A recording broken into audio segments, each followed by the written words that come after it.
आगामी रक्षाबंधन आणि गणेशोत्सवाच्या पार्श्वभूमीवर मुख्य रस्त्यावर होणारी गर्दी आणि वाहतूक कोंडी टाळण्यासाठी इचलकरंजी महानगरपालिकेने स्टॉलसाठी स्वतंत्र जागा निश्चित केल्या आहेत।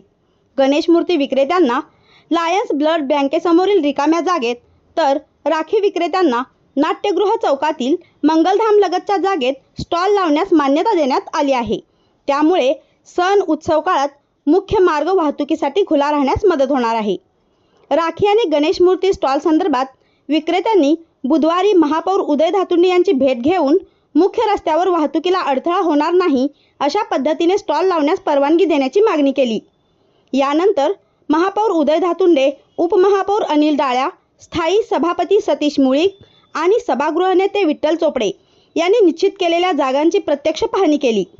महापौर दालनात झालेल्या बैठकीत महापालिकेच्या अतिक्रमणयुक्त शहराच्या नियोजनाची माहिती देण्यात आली। मुख्य रस्त्यावर स्टॉल उभारल्यास वाहतुकीवर परिणाम होण्याची शक्यता असल्याने निश्चित जागावरच स्टॉल उभारावेत असे आवाहन महापौर धातुंडे यांनी केले। या ठिकाणी विक्रेत्यांसाठी आवश्यक सुविधा महापालिकेच्या वतीने उपलब्ध करून देण्यात येणार आहेत। त्यामुळे विक्रेत्यांची सोय आणि नागरिकांची वाहतूक या दोन्ही बाबींचा समतोल साधण्याचाही प्रयत्न महापालिकेने केला आहे।